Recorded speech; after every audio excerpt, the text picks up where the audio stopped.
श्री दुर्गाय नमः। नमस्कार सभी को।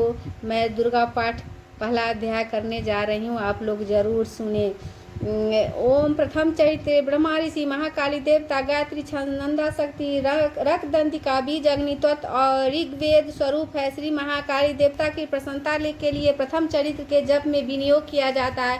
भगवान विष्णु के सो जाने पर मधु और कैटभ को मारने के लिए कमल जन्मा। ब्रह्मा जी ने जिनका स्तुवन किया था उन महाकाली देवी में का मैं सेवन करती हूँ।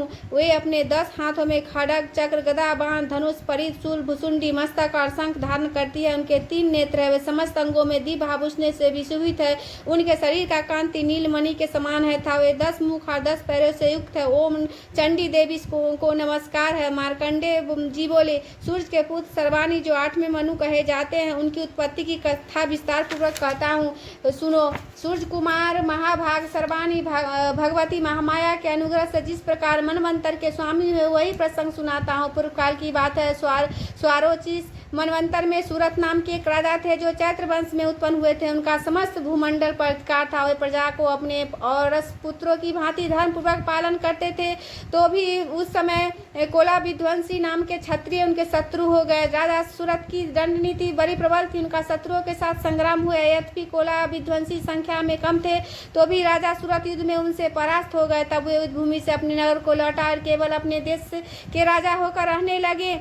किंतु वहाँ भी उन पर प्रबल शत्रु ने उस समय महाभाग राजा सूरत पर आक्रमण कर दिया। राजा का बल छीन हो चला था, इसलिए उन्हें दुष्ट बलवान एवं दुरात्मा मंत्रियों ने वहाँ उनकी राजधानी में भी राजकीय सेना और खजाने को हथिया लिया। सूरत का प्रभुत्व नष्ट हो चुका था, इसलिए वे शिकार खेले के बहाने घोड़े पर सवार वहाँ से अकेले ही एक घने जंगल में चले गए। वहाँ उन्होंने विप्रवर मेघा मुनि का आश्रम देखा, जहाँ कितने हिंसक जीव मुनि के बहुत से हिंसक जीव परम शांत भाव से रहते थे। मुनि के बहुत से शिष्य उस वन की शोभा बढ़ा रहे थे। वहां जाने पर मुनि ने उनका सत्कार किया और वो मुनि श्रेष्ठ के आश्रम पर इधर विचारते हुए कुछ काल तक रहे। फिर ममता से आकृष्ट होकर वहां इस प्रकार चिंता करने लगे, पूर्व काल में मेरे पूर्वज ने जिसका पालन किया था वही नगर आज मुझसे रहित है। पता नहीं मैं दुराचारी भृत्यगण उसकी धर्मपूर्वक रक्षा करती है नहीं। जो सदा मद की वर्षा करने वाला सुरवीर था वह मेरा प्रधान हाथी अब शत्रुओं के अधीन होकर न जाने किन भोगों को भोगता होगा। जो लोग मेरी कृपा धन और भोजन पाने से सदा मेरे पीछे पीछे चलते थे वे निश्चय ही अब दूसरे राजाओं का अनुसरण करते होंगे। उन अव्यापी लोगों के द्वारा सदा खर्च होते रहने के कारण अत्यंत कष्ट से जमा किया हुआ मेरा वह खजाना खाली हो जाएगा। ये तथा और भी कई बातें सूरत निरंतर सोचते रहते थे। एक दिन उन्हें वहाँ विप्र मेघा के आश्रम निकट एक वैश्य को देखा। उसने पूछा, भाई तुम कौन हो? यहाँ तुम्हारे आने का क्या कारण है? तुम क्यों शोकग्रस्त हो और अनमाने से दिखाई देते हो? राजा सूरत का कहा हुआ वचन सुनकर वैश्य ने वीर भाव से उन्हें प्रणाम कर कहा। वैश्य बोला, राजन मैं धनियों के कुल में उत्पन्न एक वैश्य, मेरा नाम समाधि है। मेरे दुष्ट स्त्री पुत्रों ने धन के लोभ से मुझे घर से बाहर निकाल दिया। मैं इस समय धनी स्त्री और पुत्रों से वंचित हूँ। मेरे विश्वसनीय बंधुओं से मेरा ही धन लेकर मुझे दूर कर दिया, इसलिए दुखी होकर मैं वन में चला आया हूँ। कहकर मैं इस बात को नहीं जानता कि मेरे पुत्रों की स्त्री और स्वजनों की कुशल है या नहीं, इस समय घर में वो कुशल से रहते हैं अथवा नहीं, कोई कष्ट है, वे मेरे पुत्र कैसे है? क्या वे सदाचारी हैं अथवा दुराचारी हो गए? राजा ने पूछा, जिन लोग लोभी स्त्री पुत्र आदि ने धन के कारण तुम्हें घर से निकाल दिया, उनके प्रति तुम्हारे चिंतन में इतना स्नेह का बंधन क्यों है? वैश्य बोला, आप मेरे विषय में जैसी बात कहते हैं सब ठीक है, किंतु क्या करूं, मेरा मन निष्ठुरता नहीं धारण करता। जिन्होंने धन के लोभ में पकड़ पिता के प्रति स्नेह, प्रति के प्रति प्रेम तथा आत्मजनीय के प्रति अनुराग को तिलांजलि दे दी, मुझे घर से निकाल दिया। उन्हीं के प्रति मेरे हृदय में इतना स्नेह है। महामते गुणहीन बंधुओं के प्रति भी जो मेरा चित्त इस प्रकार प्रेम मग्न हो रहा है, यह क्या है? इस बात को मैं जानकर भी नहीं जान पाता। उनके लिए मैं लंबी सांसें ले रहा हूँ और मेरा हृदय अत्यंत दुखी हो रहा है। उन लोगों में प्रेम का श्रद्धा अभाव है तो भी उनके प्रति जो मेरा मन निष्ठुर नहीं हो पाता, इसके लिए मैं क्या करूं? मार्कंडे जी कहते हैं, ब्रह्म तदंतर राजाओं में से सूरत और समाधि नामक वैश्य दोनों एक साथ साथ मेघा मुनि की सभा में उपस्थित हुआ। उन्होंने साथ यथायोग न्याय कुल विनय पूर्वक बर्ताव करने बैठे। तत्पश्चात वैश्य और राजा ने कुछ वार्तालाप आरंभ किया। राजा ने कहा, भगवान मैं आपसे एक बात पूछना चाहता हूँ, उसे बताइए। मेरा चित्त आपके अधीन न होने के कारण है वह बात मेरे मन को दुख हो देती है। जो राज मेरे हाथ से चलाएगा उसमें और उसके संपूर्ण अंग मेरी ममता बनी हुई है। मुनि श्रेष्ठ जानते हुए मैं वह अब मेरा नहीं है। अज्ञानी की भांति मुझे उनके लिए दुख दुख होता है क्या है, इधर यह वैश्वी घर से अपमानित होकर आया, उसने पुत्र स्त्री और भृत्यों से इसे छोड़ दिया, उसने से इसका परित्याग कर दिया, तो भी है उनके प्रति अत्यंत हार्दिक स्नेह रखता है। इस प्रकार यह तथा मैं दोनों ही बहुत दुखी हूँ। जिसमें प्रत्यक्ष दोष देखा गया है उस विषय के लिए हमें हमारे मन में ममता जनित आक्रोश पैदा हो रहा है। महाभाग हम दोनों समझदार है तो भी हमें मुंह पैदा होता हुआ है। क्या है, विवेक सुन पुरुष की भांति मुझ में और इसमें यह मूढ़ता प्रत्यक्ष दिखाई देती है। महाभाग विषय मार्ग का ज्ञान सब जीवों को इस प्रकार विषय भी सबके लिए अलग अलग है। कुछ प्राणी दिन में नहीं देखते, दूसरे रात में ही नहीं देखते, तथा कुछ जीव ऐसे हैं जो दिन और रात्रि में ही बराबर देखते हैं। ठीक है, मन समझदार होते हैं, किंतु केवल वे ऐसे नहीं होते। पशु पक्षी आदमी के ऐसे ही प्राणी समझदार होते हैं। मनुष्य को समझ भी वैसी ही होती है जैसे उन मिर्ग और पक्षियों की, तथा जैसी मनुष्य को होती वैसे उन मिर्ग पक्षी आदि की होती था।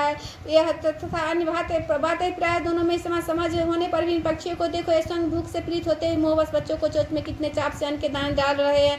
नष्ट क्या तुम नहीं देखते? मनुष्य समझदार होते हैं भी लोग बस अपने के उपकार का बदला पाने के लिए पुत्रों की अभिलाषा करते हैं। उनमें सब में समझ की नहीं है, तथापि संसार की स्थिति बनाए रखने के लिए भगवती महामाया के प्रभाव द्वारा ममतामय भंवर से युक्त मोह के गहरे गर्त में गिरा है, इसलिए इसमें आश्चर्य नहीं करना चाहिए। जग से भगवान विष्णु की योगनिंद्र रूपा जो भगवती महामाया, उन्हीं से यह जगत मोहित हो रहा है। वही भगवती महामाया देवी ज्ञानियों के चित्त को बट पर खींचकर मोह में डाल देती है, वही संपूर्ण चराचर जगत की सृष्टि करते हैं, वही प्रसन्न होने पर मनुष्य को मुक्ति के लिए वरदान देती है, वही बड़ा विद्या संबंध मोक्ष की हेतुता सनातनी देवी संपूर्ण ईश्वरों की अधिश्वर्य है। राजा ने पूछा भगवान जी ने, मैं आप महामाया कहते हुए देवी कौन है? ब्रह्मा ने उनका विवाह कैसे हुआ था? उनके चित्त कौन कौन? ब्रह्मा देव में श्रेष्ठ महर्षि उन देवी का जैसा प्रभाव है, जैसा स्वरूप जिस प्रकार पर वह सब मैं आपके मुख से सुनना चाहता हूँ। राजन वास्तव में तो देवी नित्य रूप स्वरूपा है, संपूर्ण जगत उन्हीं का रूपता था। उन्होंने समस्त विश्व को व्याप्त करा था, प्रकट अनेक प्रकार से होता है और मुझसे सुनो यदि नित्य और जन्मा था भी जब देवता की आकर्षित करने के लिए प्रकट हुई तो उस समय लोक में उत्पन्न कल आती है। कल्प के अंत में जब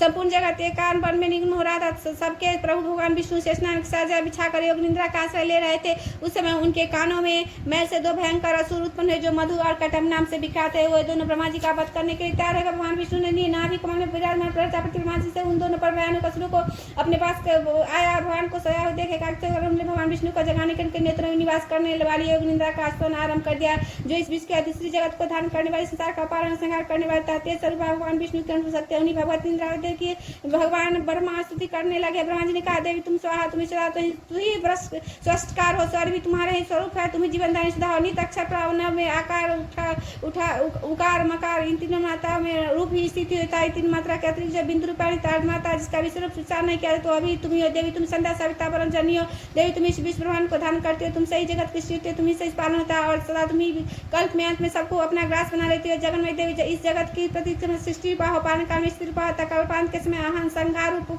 धारण करवा है। तुम ही महाविद्या महामाया महामेघा महामोह महारू महादेव महासुरी होती, तुम ही तीनों गुणों को उत्पन्न कर रहे हैं। सबकी प्रकृति भयंकर कारात्रि महारात्रि मोहरात्रि तुम ही हो। तुम ही श्री तु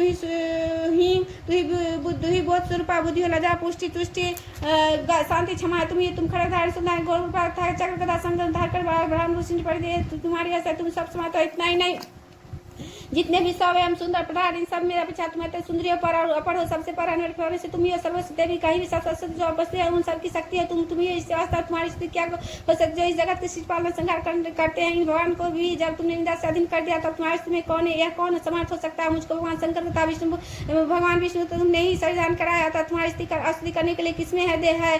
देवी तुम उद्धार प्रभाव से प्रसन्न थे, दोनों असुर मधु और कटा इसके मुंह में डाल दो और जगत से भगवान विष्णु को शीघ्र जगा दो। साथ इनके भीतर इन दोनों महाअसुरों को मार डालने की बुद्धि तुमको उद्देश्य कहते हैं। राजन जब ब्रह्मा जी ने कहा वहाँ मधु और कट मारने को उद्देश्य भगवान विष्णु को जगाने के लिए तमोगुण के अधराशि देवी योग निंदा किस प्रकार से की, तब भगवान के नेत्र मुख नासिका बाहु वक्ष से निकलकर अव्यक्त जन्मा ब्रह्मा जी के शिशि के समय खड़ी हो गई से मुख लेकर जगत के स्वामी भगवान जनार्दन ने कारण अंचल में शेषनाग के साथ जाग उठे। फिर उन दोनों असुरों को देखा, दुरात्मा मधु काटब और अत्यंत बलवान प्रकार थे और कोसे लाल आंखें किए ब्रह्मा जी को खा जाने के उद्योग करे। तब भगवान ने श्रीहरि उठकर दोनों के साथ 5000 वर्ष तक केवल बाधित किया और दोनों भी अत्यंत बाल के कारण मत हो रहे थे।